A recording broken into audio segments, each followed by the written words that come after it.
Hi guys, welcome back to my channel where the gnomes live. This is Sharon Oyella, and today we're making hot glue gun mushrooms. Now this is not my idea. This has been online for a number of years now, but this is the first time I've attempted them. And I have a few things to add to the community of hot glue gun mushrooms, I think anyway. I'll give you a couple of tips along the way. But I started making them for this project that I'm in the middle of still filming. So it's going to be this tree that opens up with this chair inside for a crochet bear that I have on my other channel. That project will be coming to you very shortly on video. But today we're just going to be doing the mushrooms that light up. So I'm excited to share what I've learned with you guys. So a couple of things to keep in mind. First of all, you're going to need lights. I get mine at the dollar store. These are submersible, so they're okay with water, and they are battery pack lights. Okay, those are the ones we're working with. And of course, you're going to need a hot glue gun. I'm using high temperature hot glue gun. And the glue sticks, now I by mistake bought these crystal clear glue sticks, and I wish I wouldn't have bought those, but I'm glad I did though, so I can pass this on. These ones here are all regular hot glue sticks. They're not crystal clear. They turned out great.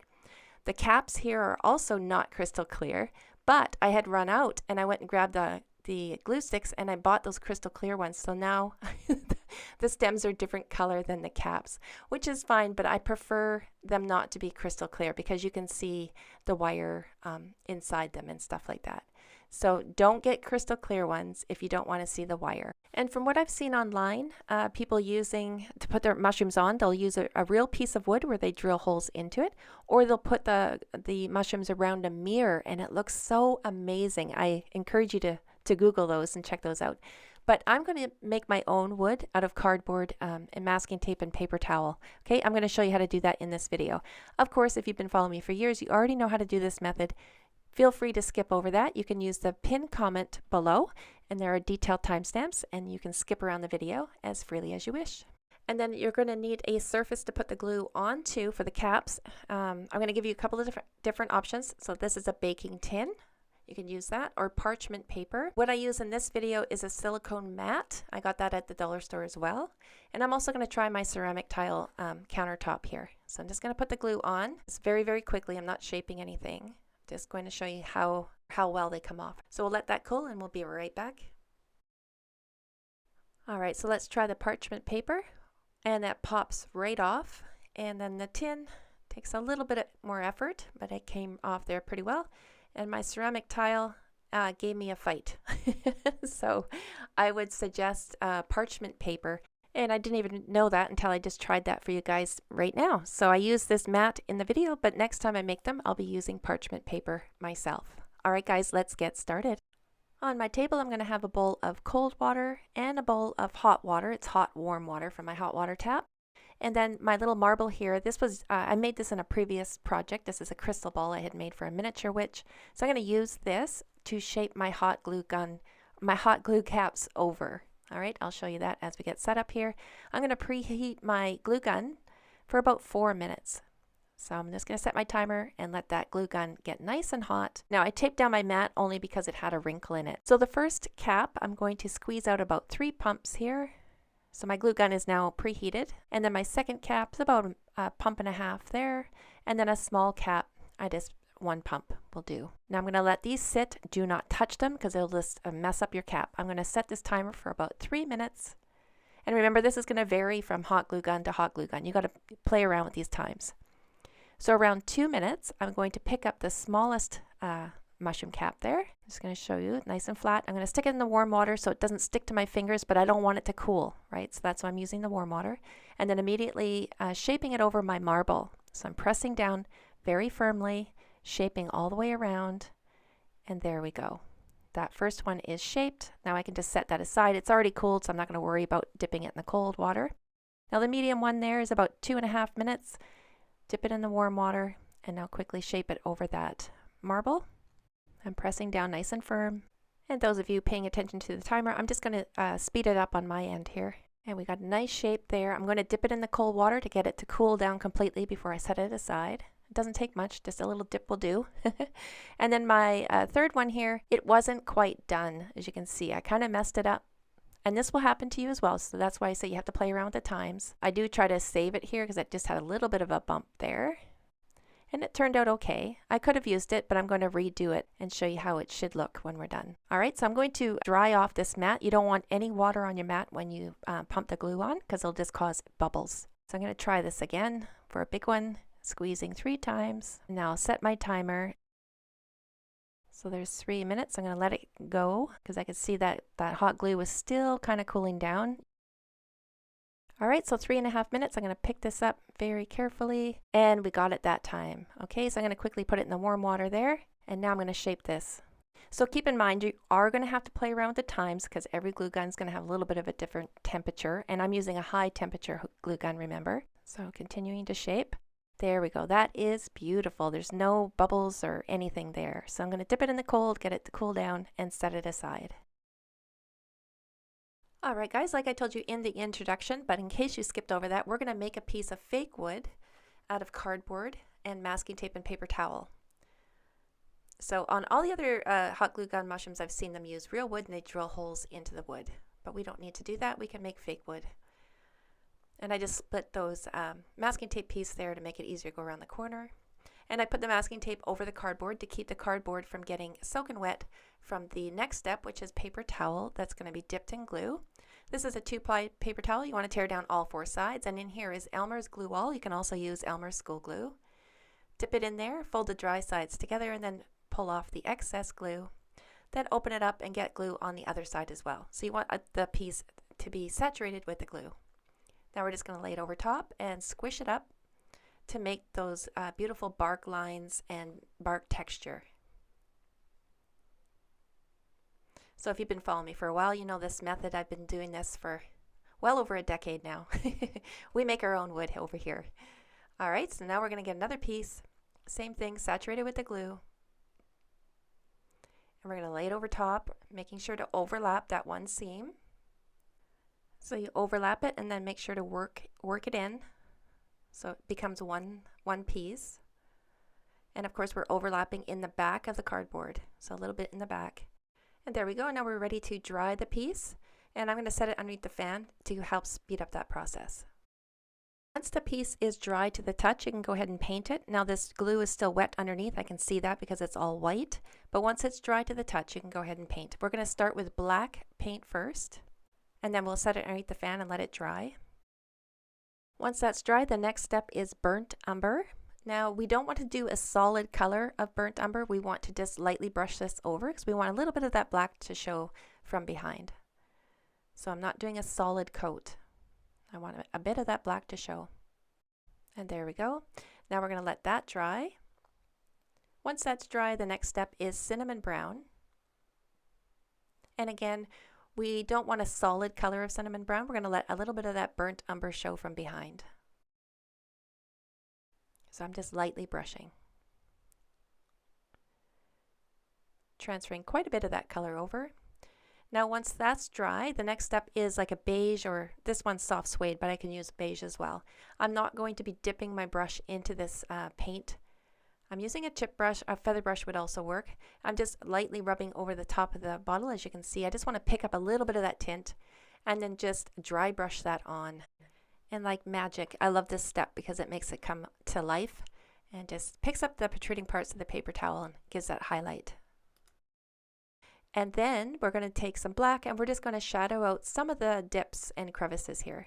So I'm using a smaller brush and then just lightly, just anywhere I see bigger dips, I'll just shadow those out with the black paint. And this will add a lot of depth to your piece. And if you are new to my channel and you've never seen me make fake bark before, you can see these squares of the paper towel showing through on this piece. I don't mind because it's mostly going to be covered with moss and mushrooms anyway. If I was making a larger piece, I'd want to cover up those squares. And if you are making a larger piece, you probably want to as well. I'll put a link in the pinned comment to another tutorial that will show you how to get rid of those designs from the paper towel. All right, but for this piece, we'll just leave them as they are and we'll carry on to the next step. Now we're ready to add our hot glue gun mushrooms. I'm going to pierce the bottom here with my awl, just poke a hole right through, and I'm going to pull my string from the back to the front. And depending on how many you want to start off with, I'm going to start with 3. So I'm just going to pull 3 bulbs through. And for each mushroom, I want the bulb at the top of the stem. So there we go. I'm going to turn it on so you can see better. And I'm going to make a stem out of the wire. So the bulb at the top, and now I'm just going to twist the wire to make a stem. And then the other piece or the other bulb as well, again, pulling it through so I can access the wire there. Bulb at the top, and then twist those wires together. And then the very start of the string, there isn't nothing really to double over, so I'm just going to squish it up a little bit because I want this one to be shorter. I had a little bit of the other string there I could twist it together with. And then when I'm ready, I'll just pull that string in the back and bring those down into position. And then I'm going to add a dot of hot glue into that hole, and I'll let that cool before I carry on. And that will just hold it in place for me. So I'll let that cool. And now we're ready to run hot glue along one of the stems. So this is very simple. You just point and shoot. So just run the hot glue up and down the stem. Now I did find if I was making a whole piece at once, it would probably be a good idea to let your glue gun cool down after a few. Otherwise the glue will come out and it'll just get really drippy. All right. So I'm just starting here. So this one worked out okay. And I'm just cooling it down with my fan. You can also dip your fingers in cold water. Now you don't want to touch this, of course, for at least 5 to 10 seconds after you put the glue on. And then you can dip your fingers in the cold water, and with wet fingers, then you can run your fingers up and down the stem. But only if your fingers are wet with cold water. Otherwise you could burn yourself, right? And you can also build up the stem. Once the first layer is dry or cooled down, then you can add more glue to build up the stem as needed, which I'm doing here. And I'm not going to be adding caps. I'm just checking here to see what that looks like, but I'm not adding caps until the other stems are done. In fact, you can do the whole piece with just stems and then add the caps after. It might be easier, but for me, I wanted to know exactly how it was going to look arranged. So once I got these 3 done, then I added the caps, which we'll do here in a second. Just going to cool that down, and then I could put those stems into position. And if you missed the introduction, I did talk about the different color glue sticks that I had. So I'm just going to add a little dot on top of the one stem, and I'll set the cap on top. But you can see the difference in color of the cap and the stem. That's because the stems is crystal clear hot glue and the caps were not. But that's okay, they still turned out all right. But just in case you missed the introduction, that's why the different colors there. Alright, so I'm ready to add some more stems. You can see the first bulb is going to be, the string is too short. So I'm going to keep that one in the back and then use the next bulbs. So I'll pull the next ones through. So you will have some bulbs that aren't going to be used, and I'll show you how to cover those up in the back when we're done. So again, I'm just going to arrange what I want here, twist the stems, have the bulbs at the top, place a little hot glue in that hole to hold everything in place, and then we can add our hot glue along the stems. And one thing I didn't film was showing you how I added the moss. So as I was building the mushroom clusters, 3 and sometimes 2 at a time, before adding some of the caps, I would put the hot glue at the base of the stem, as shown here, put in a chunk of moss, and then use a tool to push it all into the glue. That way you don't burn your fingers.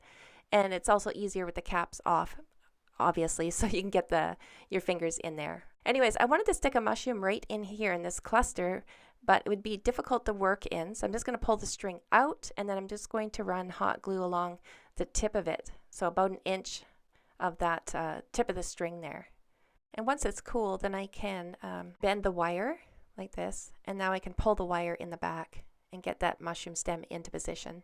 And then a little dot on the tip there, and I can get my mushroom cap in there.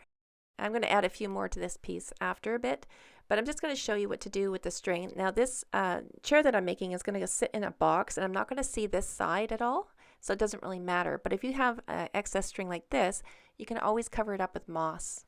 I'm going to give you a couple of different ideas. So this one, like I said, I'm going to cover with moss. So again, just a bead of hot glue, and then just place your moss on top, and that takes care of that string. And for excess lights on the back of this piece, I'm going to use black electrical tape that I got at the dollar store.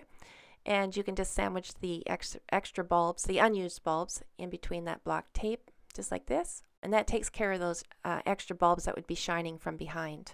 And then on this door here from my box, I've added my lights, just like I showed you in the previous part of the video. And this box here is going to be in another video tutorial.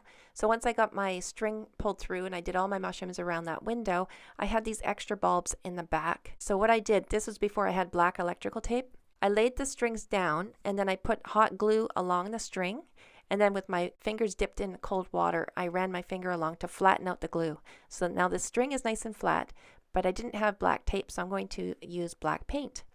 And using black paint, you'll have to do 2 or 3 coats to get those lights to be completely covered. So you let the first coat dry, of course, and then you go over it as many times as needed to get those lights to stop shining. So on my box here, I used paper towel method for the inside door, and I'm going to cover up these lights and the string using the same method. So again, you just dip it, make sure all 4 sides are torn, and now I'm just going to cover up these lights, and I'll work this paper towel right in. You could do clay walls or you could do paper walls. It doesn't really matter. But for this one, I didn't need any of that. I don't want it to be that fancy. I'm just going to paint this when it's all dry. So there we go. The paper towel is now dry. I've turned on the lights and you can see the lights on the back wall are no longer shining. So I'm going to go ahead and paint this and I'll show you the end result here in the next clip. So there it is, almost done and attached, but I still have to do some more painting there, as you can see. But the lights are completely hidden and they do not shine through when the lights are turned on. So I hope you enjoyed this video, guys. This is my first time making these mushrooms myself. I hope it was helpful with the little tips that I learned as I fumbled my way through. And remember, if you found this video helpful, to leave that thumbs up and share with your friends. Don't forget that there's more projects coming, like this chair and my little box here. Those will be coming as soon as possible. Thanks so much for watching, and we'll see you in the next one.